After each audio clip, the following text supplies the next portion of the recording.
بسم الله الرحمن الرحيم.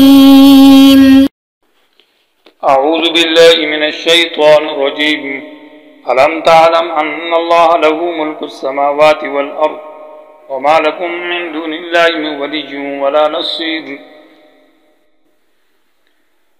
محترم سامعین، یہ سبق نمبر 134 اور آیت نمبر 107 اور 8 کا درس ہے۔ آیت کریمہ کا ترجمہ: کیا آپ نہیں جانتے کہ بے شک اللہ، خاص اللہ ہی کے اختیار میں آسمانوں کی بادشاہی اور زمین کی، اور نہیں اللہ کے سوا تمہارے لیے کوئی دوست اور مددگار۔ کیا تم ارادہ کرتے ہو کہ اعتراض کرو اپنے رسول پر، جیسے کہ اعتراض کیا گیا تھا موسیٰ علیہ السلام پر پہلے؟ اور جو انسان پسند کرتا ہے لے لیتا ہے کفر کو ایمان کے بدلے، تو یقیناً یہ آدمی بھٹک گیا سیدھے راستے سے۔ علم تعلم کی آیت کے اندر دوسری گویا کہ دلیل ہے کہ اللہ تعالیٰ نسخ کے اوپر قادر ہے۔ پہلی دلیل یہ تھی کہ ان اللہ علی کل شیء قدیر، اللہ تبارک و تعالیٰ اپنے احکام میں جو نسخ کرتا ہے کسی دن ایک حکم اور اس کو ہٹا کر دوسرا حکم، یہ اللہ کی قدرت ہے، بدا نہیں ہے۔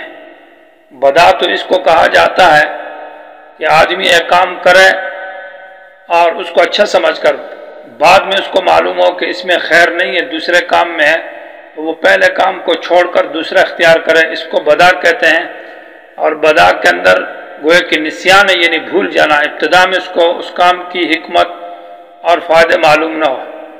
اور بدا کا عقیدہ اللہ کے بارے میں یہود کا عقیدہ تھا، اور اب بھی بہت سارے لوگوں کا اس طرح کا عقیدہ ہے کہ اللہ تعالیٰ سے بدا ہو جاتا ہے۔ یہ تو اللہ تعالیٰ کی طرف جہل اور نسیان کی نسبت ہے، اور نسخ تو بنا ہے، بدا پر نہیں ہے، بلکہ یہ تو حکمت پر بنا ہے۔ حکمت اور مصلحت کل تک اس حکم میں تھی یا اس میں سختی تھی، یا آج نرمی ہے، کل وہ فرض تھا، آج واجب ہے یا منسوخ ہو چکا ہے۔ اس میں اللہ تبارک و تعالیٰ اپنے بندوں کی حکمت اور مصلحت کے اعتبار سے احکام کی تبدیلی کرتا ہے۔ دوسری دلیل، اور اللہ قادر ہے تو وہ کر سکتا ہے۔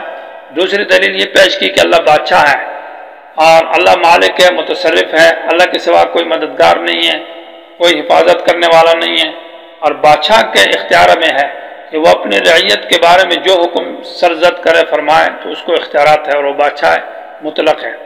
علم تعلم، کیا آپ کو یقین نہیں ہے یا آپ کے علم میں نہیں ہے؟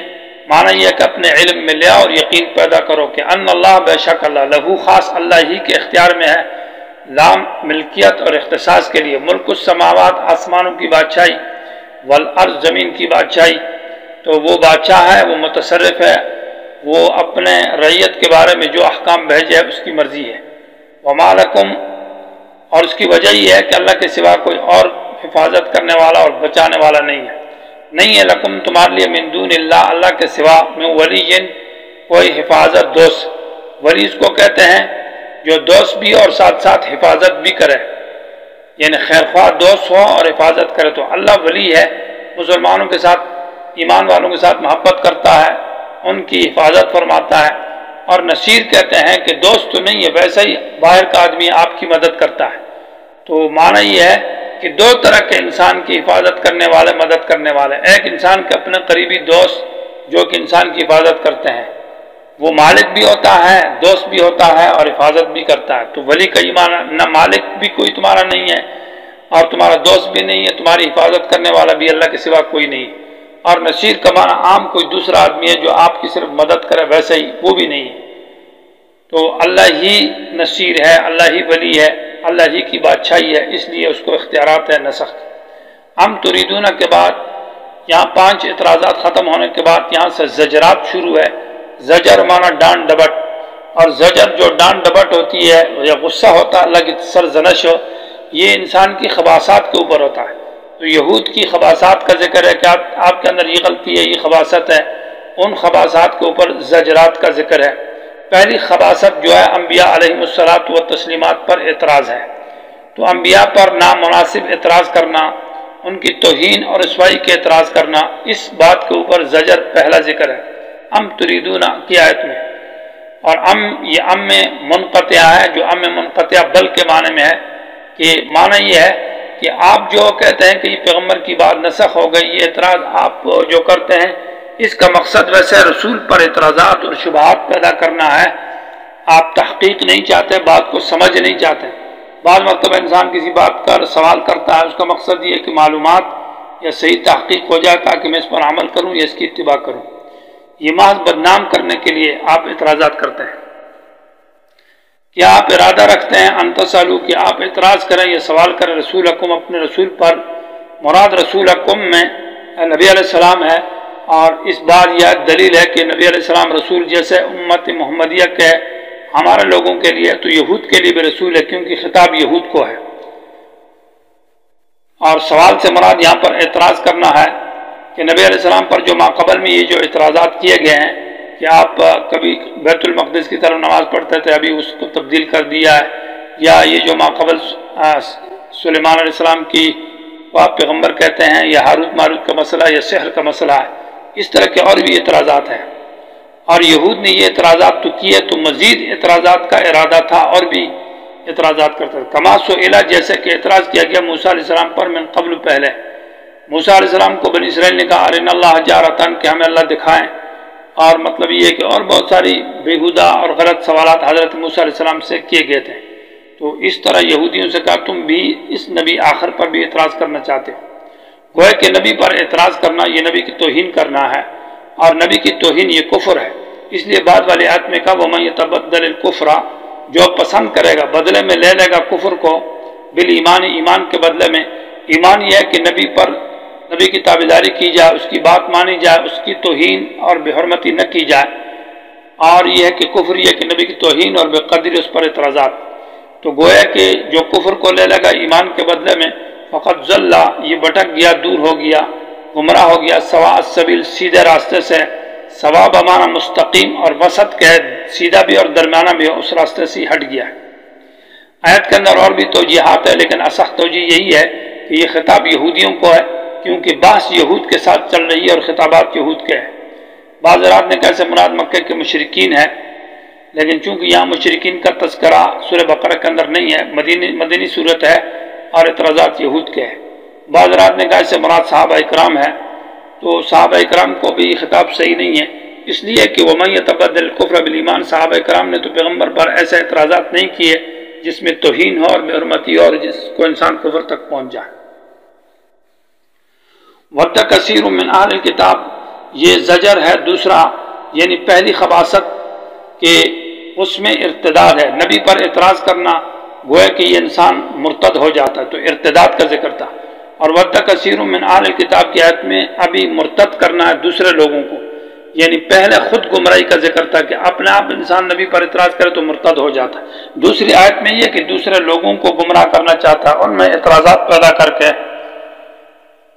نبی پر اعتراض کرتا ہے، نبی کی باتوں پر توہین پیدا کرتا ہے، تاکہ لوگوں کے دل میں شک شبہات پیدا ہو کر نبی کی اتباع سے لوگ ہٹ جائیں، تو گویا کہ لوگوں کو مرتد کرنا چاہتا ہے۔ دوسرا ربط یہ ہے کہ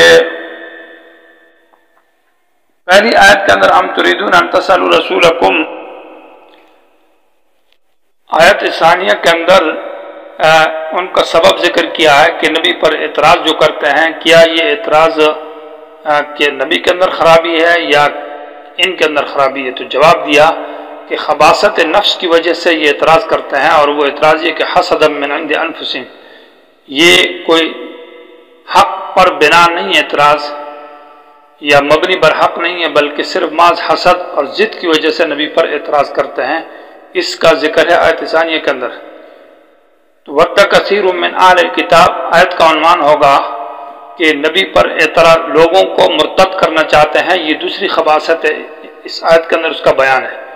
اور اس کے بعد آیت کے اندر فَاعْفُوا وَاصْفَحُوا سے 5 اخلاق حسنہ کا ذکر ہے داعی اور مومن کو، کہ آپ ان کی حسد کی پرواہ نہ کریں، ان کے اعتراضات اور گالی گلوچ اور بدنامی کا پرواہ مت کیے، بلکہ عفو اور صفحہ کا معاملہ کر کے اقامت الصلاۃ، ایتاء زکوٰۃ اور خیر نیکی کے کام کریں۔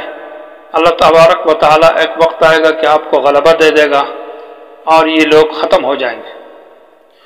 ودہ کا معنی ہے دلی تمنا اور ساتھ ساتھ کوشش کرنا، تو معنی یہ ہے کہ دلی تمنا بھی کرتے ہیں اور کوشش بھی کرتے ہیں۔ کثیر بہت سارے من اہل الکتاب یہود میں سے اور نصارہ میں سے، انہوں نے تو باقاعدہ مثال کے طور پر اب بھی وہ اسکول بناتے ہیں، اسپتالیں بناتے ہیں، مہاجرین مسلمانوں کو مختلف رفاہی کام دے کر ان کو گمراہ کرنا چاہتے ہیں۔ تنشیر جو ہے نصرانی بنانا خاص پہلے ان کا مشن تھا، اب تو تغریب کی دعوت دیتے ہیں، یعنی مغرب پرستی، کہ اسلام سے لوگ ہٹ جائیں چاہے کسی مذہب میں بھی چلے جائیں، لیکن لوگوں کے اندر اسلامی عقیدہ، اسلامی مذہب، آخری نبی کی جو اسلام مذہب اور تابعداری اور سنت ہے اس سے یہ لوگ ہٹ جائیں قرآن اور حدیث سے۔ اب ان کا یہی کوشش ہے، یعنی تغریب مغرب پرستی کی طرف لے جاتے، اسلام سے رہ جائیں۔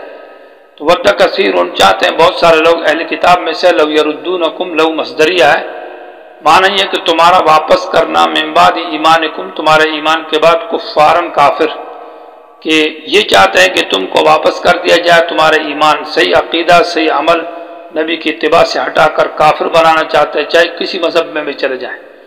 یہ جو تمنا کرتے ہیں تو کیا یہ تمنا حق پر مبنی ہے یا ان کی دین کی وجہ سے، دینی حمیت اور غیرت کی وجہ سے ہے؟ تو جواب یہ کہ نہ، حسدن، یہ محض حسد کی وجہ سے ہے، اور حسد بھی وہ مبنی پر دلیل نہیں ہے بلکہ من عند انفسہم، وہ ثابت ہے ان کے نفوسی خبیثہ سے، نفس کے اندر خباثت ہے، اس خباثت نفسانیہ کی وجہ سے ان کے اندر حسد پیدا ہے، اور اسی حسد کی وجہ سے لوگوں کو مرتد کرتے ہیں کہ ہمارے اندر اسلام ایمان نہیں ہے، صحیح عقیدہ، یہ معلوم ہے ان کو کہ یہ قرآن اور یہ مذہب سچا ہے، لیکن مسلمانوں کی ترقی نہیں پسند کرتے، مسلمانوں پر خیر کو پسند نہیں کرتے، دنیا اور آخرت کی، تو ان کو مرتد کرنا چاہتے ہیں۔ حسد تو کہتے ہیں کہ زوال النعمت عن مستحقہ، کہ کسی انسان کو پر اللہ تعالیٰ نے احسان اور انعام کیا ہے اور انسان دوسرا تمنا کرے کہ یہ نعمت اس سے ہٹ جائے اور یہ تباہ و برباد ہو جائے۔ حدیث میں جو آتا ہے لا حسد الا فی اثنین، کہ حسد نہیں مگر دو چیزوں کے اندر، علم کے اندر اور مال کے اندر، تو وہاں حسد بمانا غبطہ کے ہے، یعنی کوشش کرنا، محنت کرنا، مقابلہ کرنا، یہ معنی نہیں کہ دوسرے سے وہ نعمت ہٹ جائے۔ کسی کو اللہ نے علم دیا ہے تو دوسرا آدمی بھی کوشش کرے کہ اس جیسا علم حاصل کرے اور اس کو آگے پھیلائے، یہ نہ کرے کہ اس سے علم ہٹ جائے۔ یا کسی کو مال دیا وہ اللہ کے راستے میں خرچ کرتا ہے تو انسان کوشش کرے کہ وہ مال کمائے اور اللہ کے راستے میں خرچ کرے، وہ غبطہ ہے، اس کی اجازت ہے۔ اور حسد کا یہ مطلب ہے کہ دوسرے سے وہ نعمت کے زوال کی کوشش کرتا ہے، دلی تمنا بھی رکھتا ہے اور ساتھ ساتھ کوشش بھی کرتا ہے کہ اس سے یہ نعمت ہٹ جائے۔ سورہ فلق اور ناس کے اندر اسی حسد سے پناہ مانگی گئی ہے کہ اذا حسد، جب وہ حسد کرنے پہ آ جاتا ہے، مطلب اس کی کوشش بھی کرتا ہے۔ اور حسد کیوں کرتا ہے، اس کی وجوہات